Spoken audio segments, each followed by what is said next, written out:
Hello guys, welcome back to in my YouTube channel DR academic.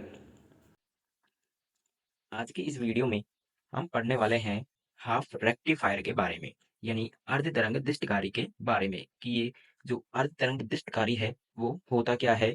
इसके बारे में सब कुछ हम इस वीडियो में पढ़ने वाले हैं। तो वीडियो को शुरू से अंत तक जरूर देखिए। अगर वीडियो को स्किप किया तो बहुत ही इंपॉर्टेंट टॉपिक आपसे मिस हो जाएगा। भाई ये जो टॉपिक है ना, वो एग्जाम में 100% 100% ये टॉपिक है ना, पूछा जाता है एग्जाम में। चाहे इस चैप्टर में से और कुछ भी पूछे या ना पूछे, लेकिन ये जो अर्ध तरंग दृष्टिकारी और पूर्ण तरंग दृष्टिकारी है, इनमें से एक जरूर पूछा जाता है। ठीक है, तो आप अच्छे से इनको तैयार कर लीजिए। चलिए बिना टाइम वेस्ट किए हम इस टॉपिक को स्टार्ट करते हैं। यहाँ पे आज इस वीडियो में हम जो करने वाले हैं वो है अर्ध तरंग दृष्टिकारी। पूर्ण तरंग हम नेक्स्ट वीडियो में करेंगे। ठीक है, तो चलिए यहाँ पे देखिए, अर्ध तरंग दृष्टिकारी को पढ़ने से पहले आप यहाँ पे जान लीजिए कि जो दृष्टिकारी है वो दृष्टिकारी होता क्या है। क्योंकि यहाँ पे आप अर्ध तरंग दृष्टिकारी तो पढ़ोगे, लेकिन इससे पहले आपको दृष्टिकारी पता होना चाहिए कि दृष्टिकारी का मतलब क्या होता है।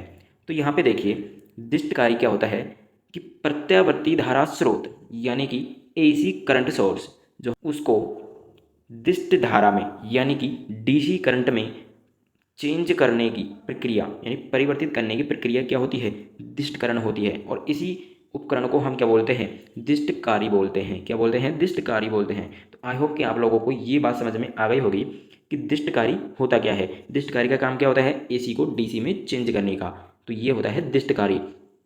चलिए, जो हमारा टॉपिक था दिष्टकरण किसे कहते हैं, अर्ध तरंग दिष्टकारी के लिए परिपथ चित्र, कार्यविधि व निवेशी तथा निर्गत तरंगों के मध्य ग्राफ, यानी कि इस टॉपिक के बारे में जितना कुछ भी है वो सब कुछ हम इस वीडियो में पढ़ने वाले हैं। तो देखिए, सबसे पहले हम समझेंगे इस डायग्राम को, क्योंकि जो अर्ध तरंग दृष्टिकारी है इसको पढ़ने से पहले हमको ये डायग्राम समझ में आना चाहिए। जिसको ये डायग्राम समझ में आ जाएगा वो इसको बिल्कुल आसानी से कर सकता है, क्योंकि ये जो डायग्राम है ना, यही इस क्वेश्चन की जान है भाई। ठीक है, तो यहाँ पे देखिए, हमारे पास यहाँ पे दो कुंडलियाँ हैं, एक तो प्राथमिक कुंडली और एक द्वितीयक कुंडली।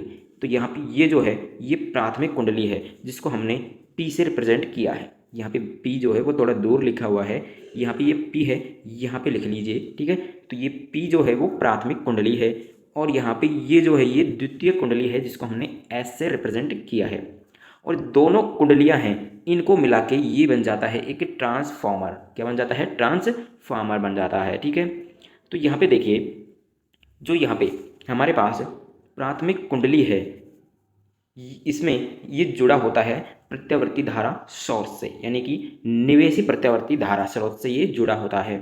और जो द्वितीय कुंडली है वो एक तो जुड़ा होता है हमारे पास पीएन संधि डायोड, जो कि यहाँ पे जुड़ा हुआ है।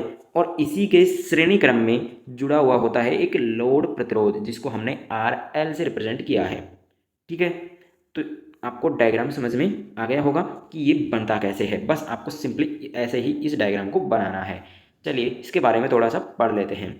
यहाँ पे देखिए, पीएन संधि डायोड का अर्ध तरंग दृष्टिकारी की तरह उपयोग में लेने के लिए चित्र के अनुसार परिपथ तैयार करते हैं। बिल्कुल, यहाँ पे जो परिपथ होता है, जैसे आपको एक कोई भी प्रैक्टिकल करना है तो आपको इस डायग्राम के अकॉर्डिंग जो भी इंस्ट्रूमेंट इसमें यूज हो रहे हैं उसको आप एक परिपथ के द्वारा, यानी कि जो परिपथ यहाँ पे दिया हुआ है इसके अकॉर्डिंग आपको लगा लेना है। ठीक है, यहाँ पे देखिए, इस चित्र में ट्रांसफार्मर की, मैंने बताया ना आपको, ये जो कंप्लीट है आपके पास ये, यानी दोनों कुंडलियों को मिला के क्या है कि ट्रांसफार्मर है। तो मैं बोल रहा हूँ यहाँ पे कि ट्रांसफार्मर की प्राथमिक कुंडली से निवेशी प्रत्यावर्ती धारा स्रोत को जोड़ दिया जाता है, जो कि यहाँ पे आपके पास यहाँ पे जुड़ा हुआ है। ये इसको क्या बोला जाता है, निवेशी प्रत्यावर्ती धारा स्रोत, जो कि यहाँ पे प्राथमिक कुंडली, जो कि यहाँ पे ये प्राथमिक कुंडली है, इससे जुड़ा हुआ है। ठीक है,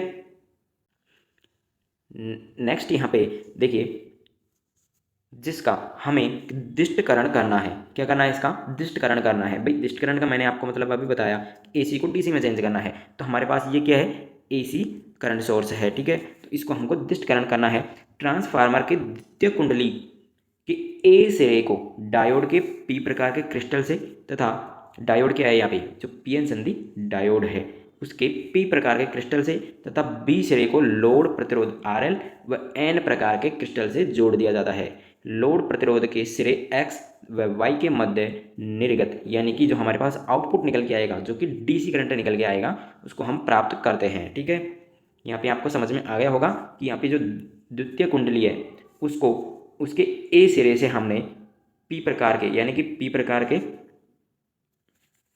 जो डायोड है उसको हमने जोड़ा है, और जो बी सिरा है उसको हमने सबसे पहले तो RL से यानी कि लोड रेजिस्टेंस से, और दूसरा यहाँ पे एन प्रकार के अर्ध वो जो हमारे पास डायोड है उससे जोड़ा हुआ है। ठीक है, और जो RL जो लोड रेजिस्टेंस है उसके एक्स और वाई सिरा क्या है, आउटपुट यहाँ पे निकल के आएगा। ठीक है, तो आपको समझ में आ गया होगा डायग्राम। नेक्स्ट यहाँ पे कार्यविधि समझते हैं इसकी, जो कि बहुत ही इंपॉर्टेंट है। कार्यविधि देखिए, निवेशी प्रत्यावर्ती धारा के पहले धनात्मक अर्धचक्र में डायोड का पी सिरा धनात्मक टर्मिनल से तथा डायोड का एन सिरा ऋणात्मक टर्मिनल से संयोजित होता है। ठीक है, यहाँ पे हम बात करते हैं पहले अर्धचक्र की, जो कि धनात्मक अर्धचक्र होगा। उसमें क्या होगा कि जो डायोड का पी सिरा है वो धनात्मक टर्मिनल से तथा डायोड का एन सिरा ऋणात्मक टर्मिनल से संयोजित होता है। ठीक है, इस स्थिति में डायोड अग्र अभिनत में यानी कि अग्र अभिनति के रूप में होता है। ध्यान रखना इस बात का कि जब भी जो प्रत्यावर्ती धारा सोर्स है उसको जब भी हम पी सिरा यानी कि डायोड का पी सिरा धनात्मक टर्मिनल से और डायोड का एन सिरा ऋणात्मक टर्मिनल से जो जुड़ा होता है, तो उस स्थिति में डायोड जो होता है हमारे पास जो पीएन संधि डायोड होता है वो अग्र अभिनति में कार्य करता है, यानी कि अग्र अभिनति के रूप में कार्य करता है। ठीक है, और परिपथ में धारा प्रवाहित होती रहती है। ठीक है, इसी के अपोजिट इसी प्रकार दूसरे ऋणात्मक अर्धचक्र में डायोड का पी सिरा ऋणात्मक टर्मिनल से तथा एन सिरा धनात्मक टर्मिनल से जुड़ा होता है। जब डायोड क्या होता है, पश्च अभिनति के रूप में होता है और परिपथ में कोई धारा प्रवाहित नहीं होती है। ठीक है, जब भी पी सिरा ऋणात्मक से और एन सिरा धनात्मक से जुड़ा हो तो हमारे पास पीएन संधि डायोड क्या होता है, पश्च अभिनति में जुड़ा होता है। ठीक है, यानी कि पश्च अभिनति के रूप में कार्य करता है और परिपथ में धारा प्रवाहित नहीं होती है। इस प्रक्रिया को बार बार दोहराने पर हमें आउटपुट अर्ध तरंग के रूप में मिलता है। क्यों मिलता है, क्योंकि भाई जो नेगेटिव जो हमने जोड़ा है, जो ऋणात्मक अर्धचक्र है उसमें तो हमको धारा ही नहीं मिली है। धारा क्या हो गई है, करंट क्या हो गया, ब्लॉक हो गया। तो हमको क्या मिलेगा, एक अर्ध तरंग के रूप में मिलेगा जो आउटपुट मिलेगा हमको।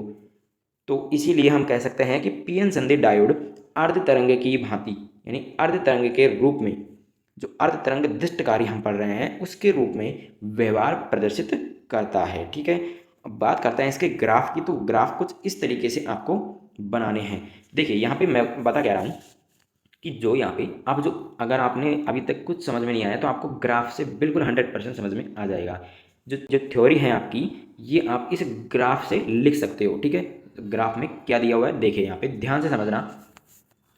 निवेशी यानी कि इनपुट, यहाँ पे क्या है, ये ग्राफ इनपुट का है भाई।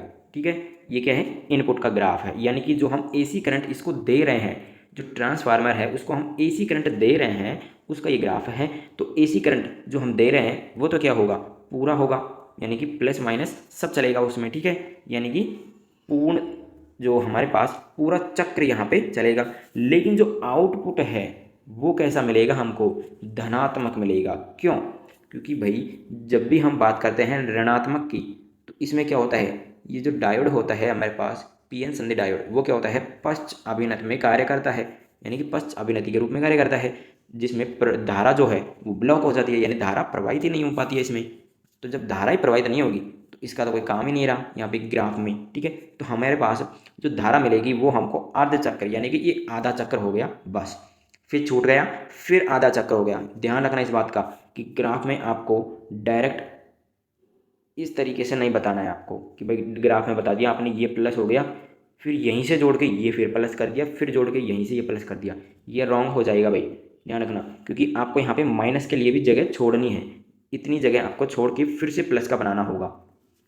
ठीक है, तो ये हमारे पास होता है अर्ध तरंग दृष्टिकारी का ग्राफ। और अगर आप इनपुट और आउटपुट का दोनों के सम्मिलित रूप में अगर आप ग्राफ बनाना चाहो तो आप कुछ इस तरीके से आप बना सकते हो। ठीक है, तो भाई ये था हाफ रेक्टिफायर।